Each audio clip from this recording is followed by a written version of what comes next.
Blog Talk Radio.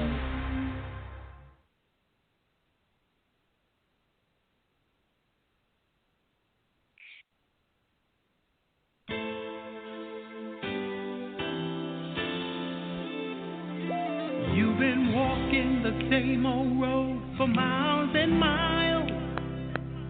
You've been hearing the same old voice tell the same old lies. You've been trying to fill the same old holes inside. When there's a better life, there's a better life. If you got He's a pain taker. If you feel lost, He's a way maker. Freedom, saving. Yes, He is. If you got change, yeah. We all search for the light of day in the dead of night. We all found ourselves worn out from the same old fight. We all run with things we know just ain't right.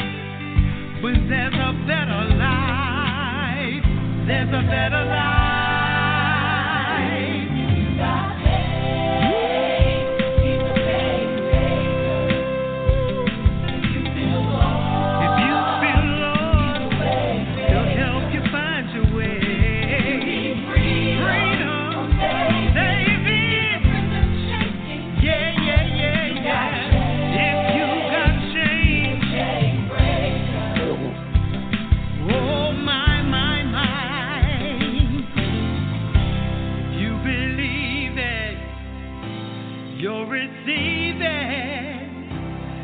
Can feel it. Somebody testify. If you believe it, you receive it. You can feel it. Somebody testify. You believe it. You receive it. You can feel it. Somebody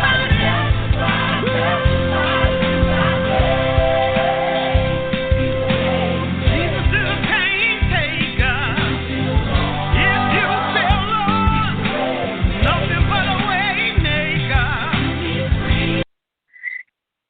All right, everyone, you're listening to Show Talk with Angela Butler. Today, the interview is with Mr. Larry White. Mr. Larry White is a recovered narcissist. This should be an interesting show. I'd like to hear what he has to say myself. And I'm also going to give you the definition of narcissist. Narcissist personality is a disorder, or they call it NPD. It's a personality, so it's not necessarily a mental condition in which people, it's a kind of like a mental condition in which people have an inflated sense of their own importance, a deep need for excessive attention and admiration. They usually have troubled relationships and lack of empathy for others. How are you doing this morning, Mr. White? I'm doing great. I am indeed. Let me give you a little help you with that definition. It's basically it comes out of the family situation. It develops by problems with the family, and it develops. What it really is a person who views themselves as the most important thing in the world, so that they end up with characteristics of grandiosity, a fantasy of power, belief in being special, demand for admiration, sense of entitlement, exploitation of others, and perhaps most important, a lack of empathy and envy of others, or suspicion and arrogance. And there's 9 characteristics in the DSM-5, which is a diagnostic statistical book on psychiatric disorders. And if a person has all 9 characteristics, they're considered to have a disorder. Most people, particularly people in show business or politics or business, have some characteristics of narcissists because it's really it's positive. You just have a few characteristics, but a total spread like that is considered a disorder. So that's what it's all about. The other comment I would make to begin with here is that it's very unusual for someone to get over it, and the only reason that I was able to, most people who have NPD, narcissistic personality disorder, they are so into themselves that they can't imagine that there would be anything wrong with them. Therefore, they would never see themselves as failing. And narcissism is kind of like some other things where you really have to hit bottom before you can see that there's a problem and deal with it. So that's a long answer, but that's basically the definition. You wrote a book, Confessions of a Zen Narcissist. Would you explain me what did you go through as a narcissist, and how did you come to where you are now with healing? Sure, I'll explain. I had been a narcissist for all my life. In my case, I was very hard to get along with, but I really wasn't I wasn't successful. And my wife finally confronted me and said, I think you're a narcissist. And she was in therapy at the time with a therapist, and she had explained to this therapist that she thought I was narcissistic, and so the therapist wanted to see me, and she met me, and apparently she agreed. She told my wife not to confront me because that would just make for a bad relationship and wouldn't do any good. Well, she did. My wife did it anyway, and I was able to recognize immediately that I really was a narcissist. But that was an intellectual thing. It took me a lot of years to finally be able to drop the manifestation of narcissism. And for me, I did it through practicing Zen Buddhism. I think other people would do it through Christianity, but there's two things. You got to come to an intellectual understanding that you're a narcissist, which most narcissists will never do. And the second thing then is that you have to be able to drop those characteristics. And I think the only way to do it is through a spiritual path. And for most people in America, that's going to be Christianity. And so you're really going to have to come to giving up that illusion of self and ego, probably through a Christian path. Now, you may be able to do it through psychotherapy, but I've never heard of it happening. Okay. So you had a lot of bad relationships. Well, and things. Yeah, it's very hard for a narcissist is going to be in control or try to be. I had a lot of problems with authority. I had a lot of problems with anger. I had no understanding of empathy whatsoever. I had no compassion, and some people can just be a pain in the ass and get along with it and make that work. But I couldn't. I was great at a job interview, but I was really bad at making the job happen. And I was much of the time, I was a director of treatment programs. I directed alcohol programs and drug programs, and my last real job was as a chief executive officer in a psychiatric hospital. And so it's a long haul, and I jokingly have said that I'm the only surviving recovering narcissist, and that's probably not true. But I have nobody's come along and said, "Hey, me too." There are very few people out there who were diagnosed with that disease, with that disorder, who dropped it. And you said politicians and actors and actresses have it. Some of them have it too. Say that again. You're saying that politicians and actresses and actors could have it too? Well, I think we have a very famous narcissist in our midst these days, but you're talking about President Trump, aren't you? Well, I don't think we probably ought to do that, but yeah, well, let's put it this way.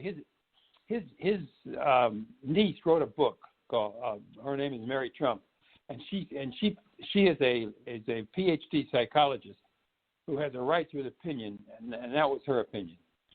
And so, based on some of my experience, it looks to me like there are some similarities, but I'm not qualified to make diagnoses. But the New York Times, several other magazines, and certainly Mary Trump in her book came to that conclusion. Yes.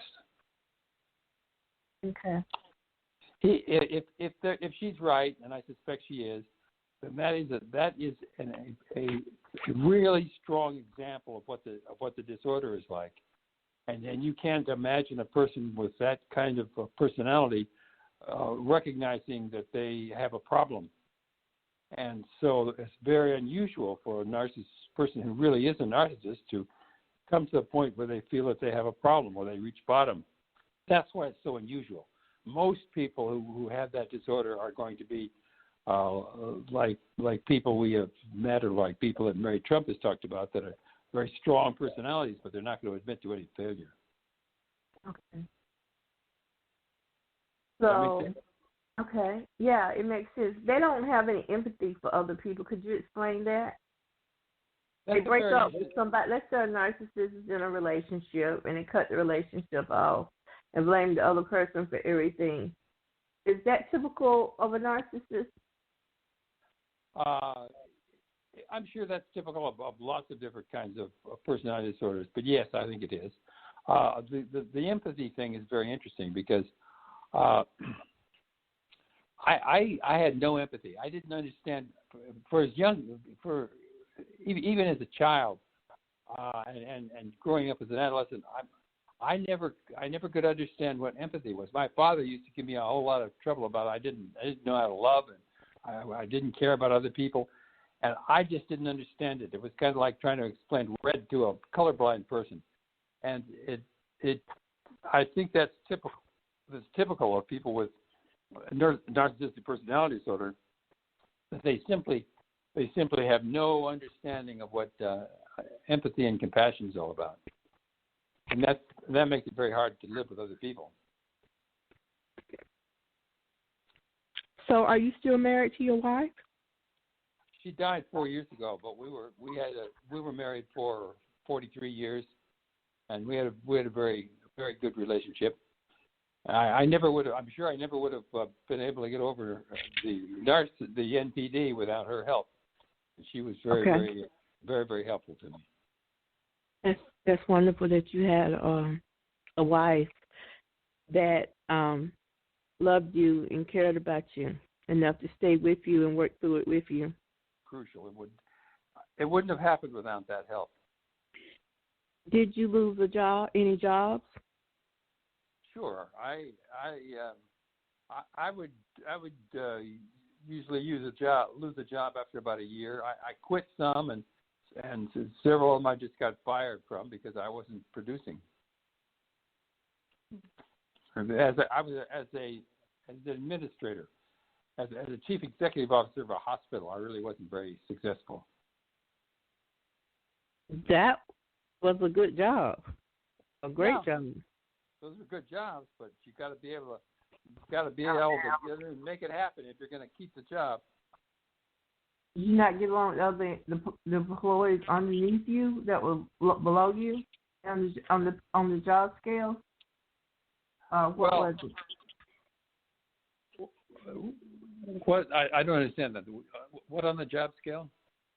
Were you not able to get along with the other employees? Who you were in charge of? I was able to get along with other employees. I think the major problem that got me fired was that I didn't get along with authority. I didn't get along with my boss, and I wasn't a good company player. And the other thing was that I simply didn't get out there and make it happen. I mean, I didn't do the administrative job effectively in terms of filling the hospital with people and making sure that they were paid and all that sort of stuff. I just wasn't effective as the chief executive officer. Okay.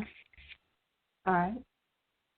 So What has your life been like? I know you had a wife. Do you have any children? Yes, I do. I have a son who has a family and lives in California, and I have a daughter who has a family and lives in Washington, D.C. Okay. And they're both very successful. My daughter works for the Social Security Administration, and my son, not in California, is in the automobile sales business. So, and they have children, and they have successful families. That's wonderful. So, how did Zen Buddhism help you? How did Zen help me? Yes, Zen Buddhism. Well, Zen Buddhism it involves a lot of meditation, and it's a philosophy of an approach of which basically the thing that's important about it is it deals with the whole problem of self, and helps people to come to a realization that their sense of a separate self or ego is an illusion. And it's hard to describe it to some person, but it involves a meditation and coming to an insight that that their sense of self-importance is really an illusion, and that was very, very helpful to me. That was pretty crucial to me, and I was able to have an experience realizing that, and so I think that kind of that a spiritual path, whether it's probably most people in America are not going to choose to Buddhism, but I did, and I've got introduced to Buddhism when I was in college, and I continued to practice it. But I think that the same kind of insights regarding the illusion of self is very possible through Christianity, and that's a much more sensible approach for Americans, because there's a group that can support you, and there's good leadership that can help you. But I think that a Christian path is important if you're going to. Oh, let's put it this way: you can come to an intellectual if you're fortunate and are not very successful. You can come to, in other words, if you hit bottom, you can come to an intellectual realization that you're a narcissist. You can read the 9 characteristics and you say, yeah, that's me. Okay, but that's just the beginning. At that point, then, okay, you've had a life of whatever it is, 20, 30, 40, 50 years of practice of living that way.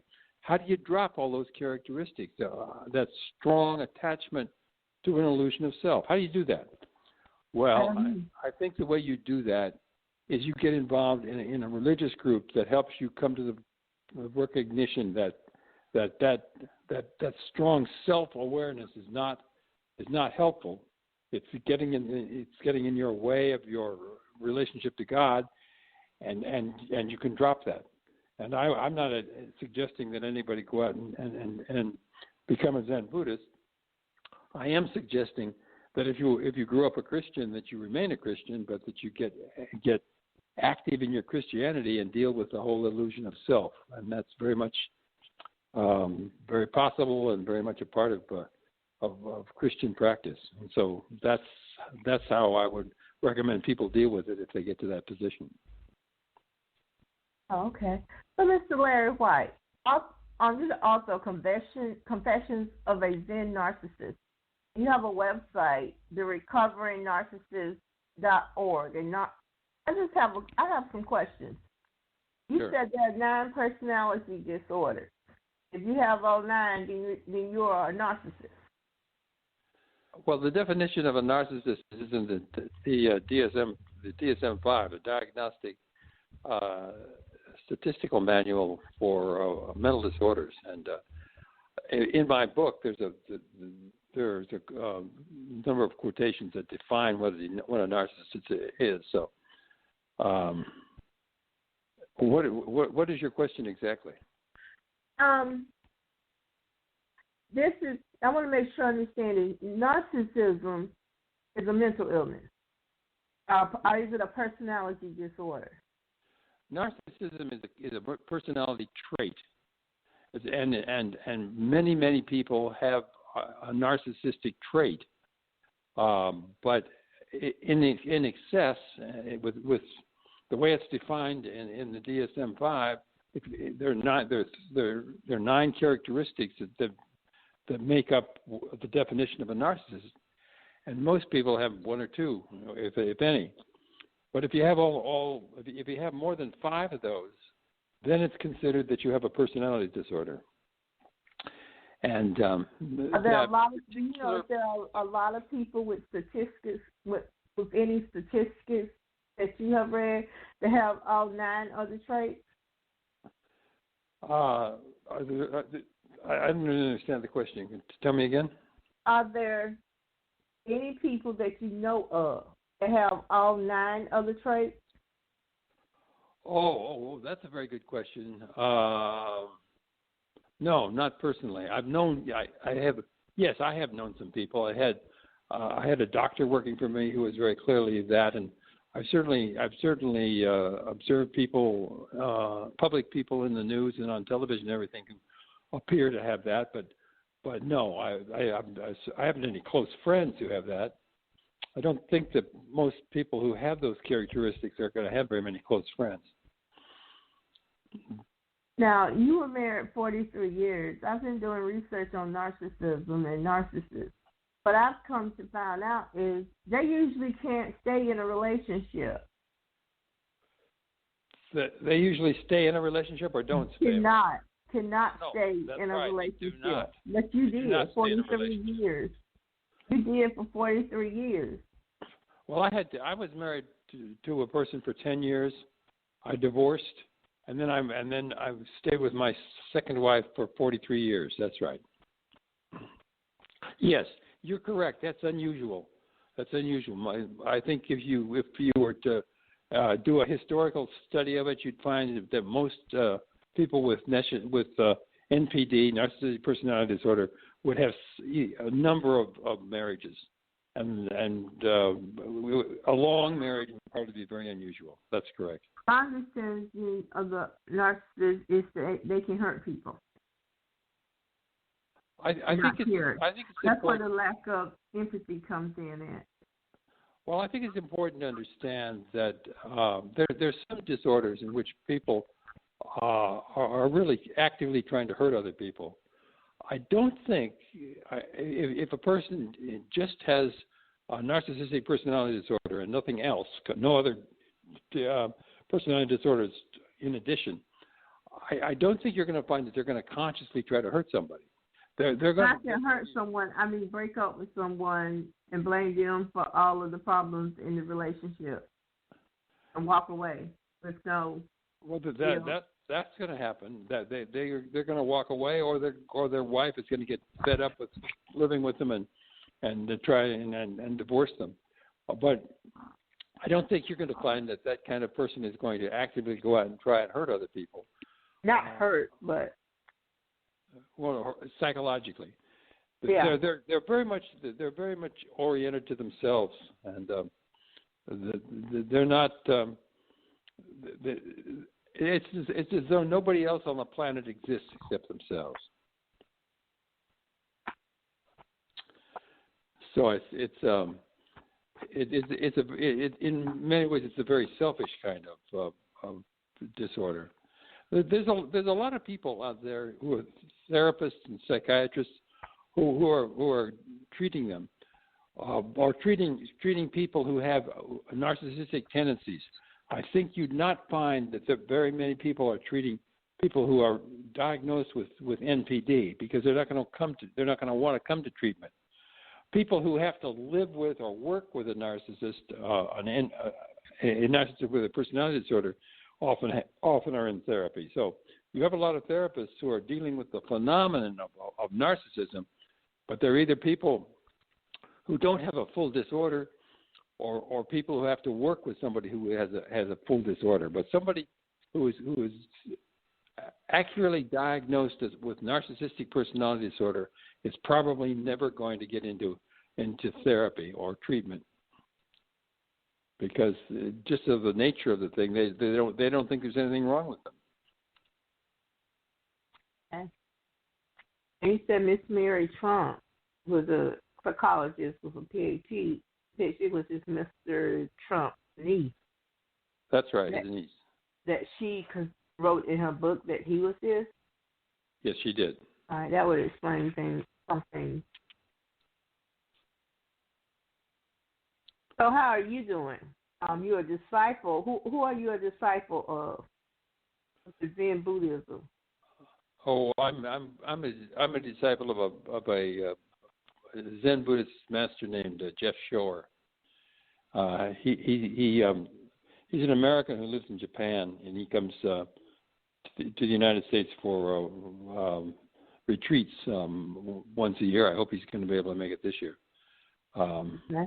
And I meet with, and I have some other friends whom we meet once a week and have a group meditation. So there's other people that are Zen Buddhists that I relate to here, but my teacher, my master is Jeff Shore. Well, you have a business, Larry White Associates, or LWA. What is your business about? My business is we're recruiters, and we take contracts from hospitals. Go ahead, sir. We take contracts from hospitals and clinics, and find them people like they need nurse managers or finance people or chief financial officers or chief executive officers, and we find them candidates. So we're a recruiting company. You're recruiting. Well, that's wonderful. That's wonderful. This has been an interesting conversation. We have 15 more minutes left, even though it just said 60 seconds. We have 15 more minutes.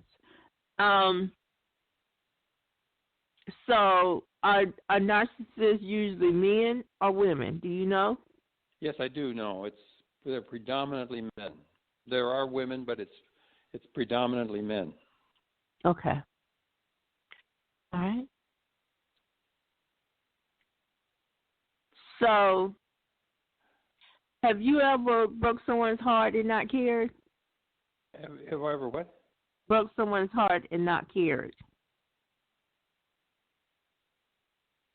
I still didn't understand what you're asking me. I'm asking you, when you were a narcissist, have you ever broke somebody's heart and not felt any empathy? Yes, definitely. Yes, I did. I think that was true for my first wife. I think that she was very much in love with me, and I just walked away from it. I think I hurt her. I'm not aware of it happening more than that once, but that definitely happened. One of the things I think in this few time that we have left, let me summarize a couple of things here. First of all, if people get to know somebody who's a narcissist, none of us who are not therapists, and I'm certainly not a therapist, really are able to diagnose it. But if you're in therapy and your therapist meets your husband and diagnoses him with a narcissistic personality disorder, then it's safe to say that this person is never going to seek treatment, because it's very rare for somebody with that diagnosis to seek treatment. So the question then is, what do you need to know about this person if you have to live with, if you're married to a narcissist, or if you're working with one?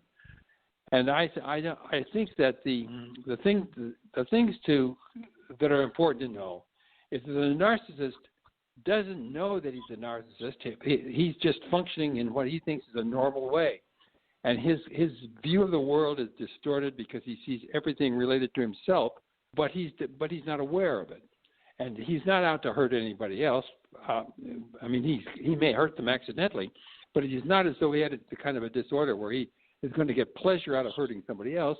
He's just doing his thing, but he's doing it from an extremely egotistical point of view, and is defined by those characteristics which I've been talking about. So the best you can do if you're living with one is to understand that he is the way he is. He's not going to change, but you may be able to the only way that you're going to be able to properly live with him and enjoy and get along with it is to be very understanding and yourself very empathetic, but not expect empathy back in return. And I think there are other kinds of disorders that are much more destructive in some ways, whether somebody is aggressively trying to hurt somebody else. I really doubt that is a characteristic of NPD. So, but I think if a person is in a relationship with, and they think that they can change the person, or they think that they are going to help him get over it, I think that's probably a mistaken understanding, and that's probably going to result in a lot of frustration. So I think one is going to have to accept it. Now, if the person begins to have self-doubt, which is very unusual for an NPD, but if they begin to really have self-doubt and hit bottom, then there's an opportunity for change. But there again, it's not something that a spouse can do. It's something that a psychologist is going to have to do. Okay. The Mayo Clinic has symptoms and signs of narcissistic personality disorder, and the severity of symptoms may vary. People with the disorder can have an exaggerated sense of self-importance, have a sense of entitlement, and require constant, excessive admiration, expect to be recognized as superior even without achievements awarded, exaggerate achievements and talents, be preoccupied with fantasies about success, power, brilliance, beauty, or the perfect mate, believe they are superior and can only associate with equally special people, monopolize conversations, belittle or look down on people they perceive as inferior, expect special favors, questioning compliance with their expectations, take advantage of others to get what they want, have an ability or willingness to recognize the needs and feelings of others, be envious of others, lead others envy them, behave in an arrogant or haughty manner, becoming across as conceited, boastful, and pretentious, insist on having the best of everything, for instance, the best car or office. Yep, that's it. They have trouble. That's a very good definition, and that's the same definition as those are the same 9 characteristics that I read to you, but they put it in a little more detail, which is very helpful. Yes, sir. And if a person has those characteristics, or 5 of those characteristics, at least 5, then they have that disorder, and it's not likely to change. And as you read that, they're going to be they're going to create pain in people that care for them, but they're not creating the pain on purpose. There are other kinds of problems where people actually get pleasure out of hurting somebody. I don't think that's true for a narcissist, but it's a very difficult personality disorder, because the person just thinks that they're absolutely right and they've got all the answers, and there's no empathy in the relationship. So, yeah, that Mayo Clinic definition is very, very sound. That's a good one. It's a good one. Yes, it's MayoClinic.com. It says at the same time, people with narcissistic personality disorders have trouble handling anything they perceive as criticism.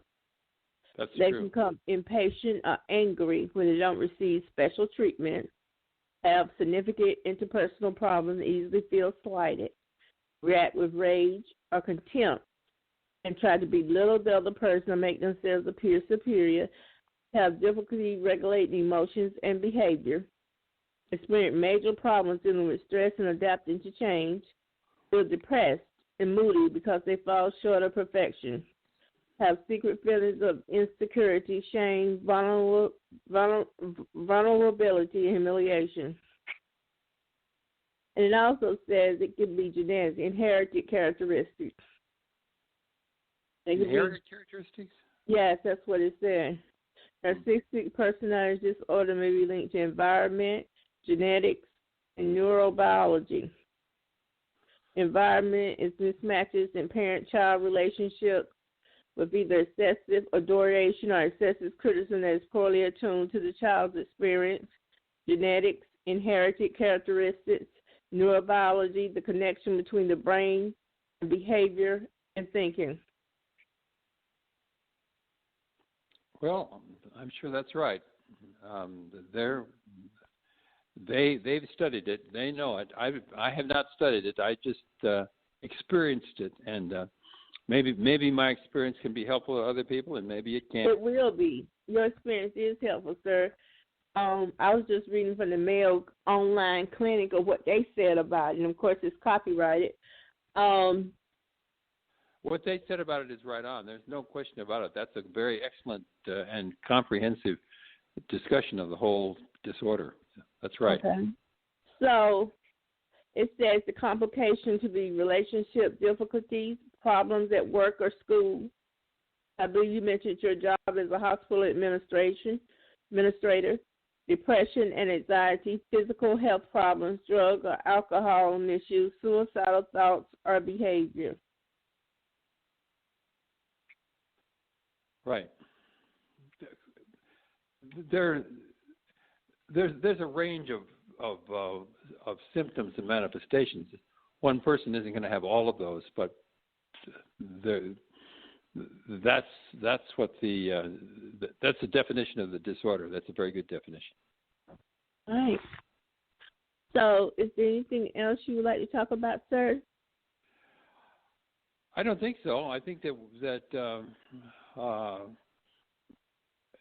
the only thing that I have to offer really is to just explain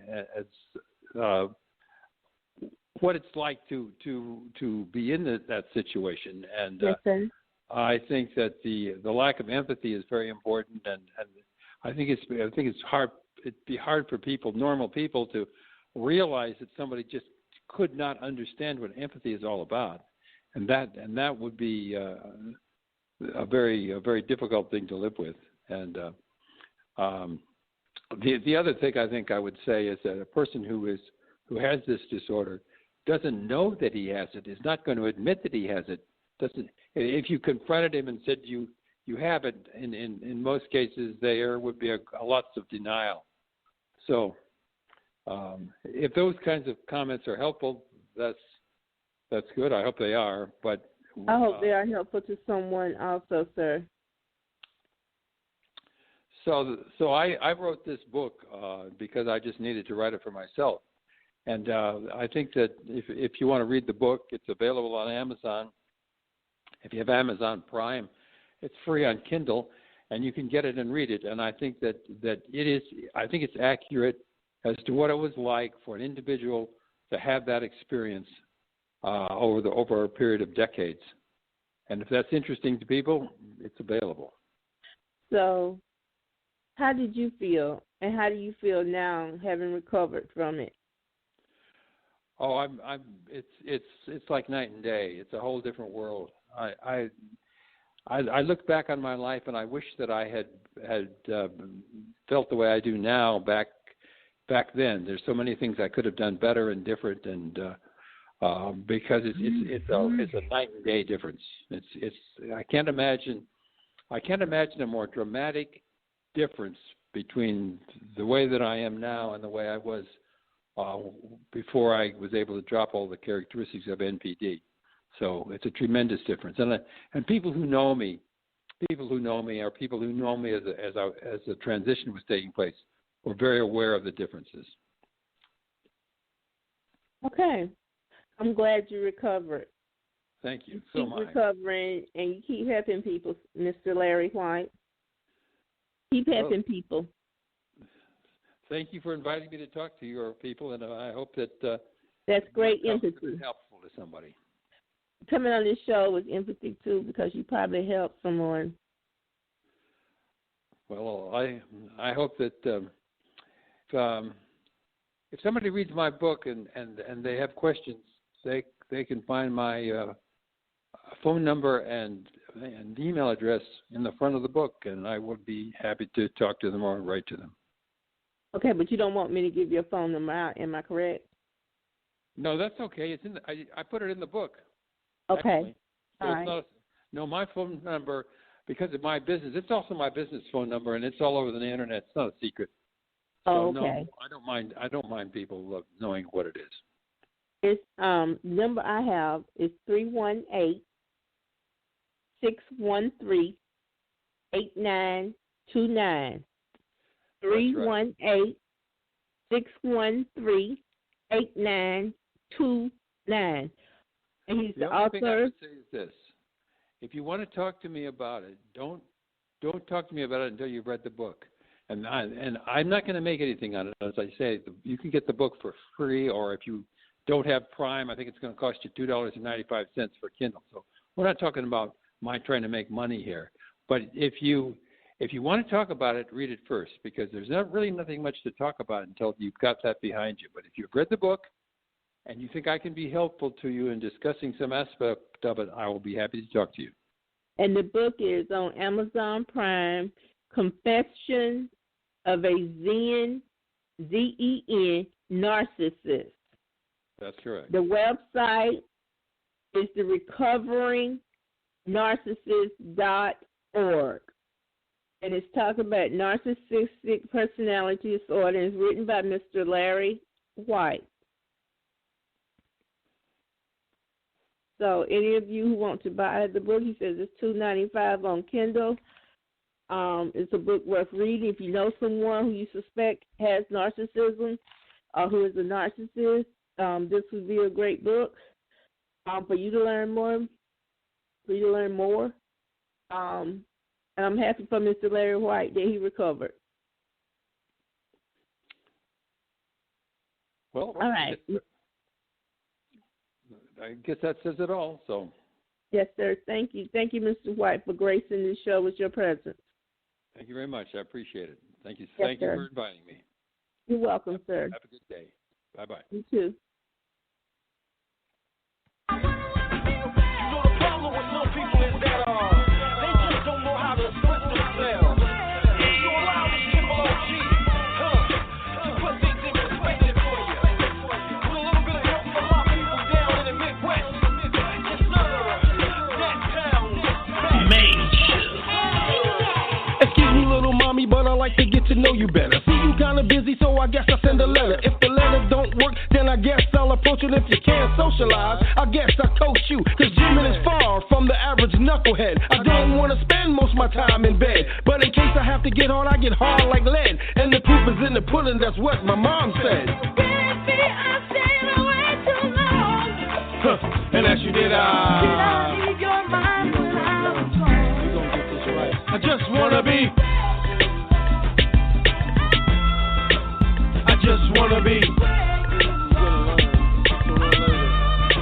Girl, I just wanna be.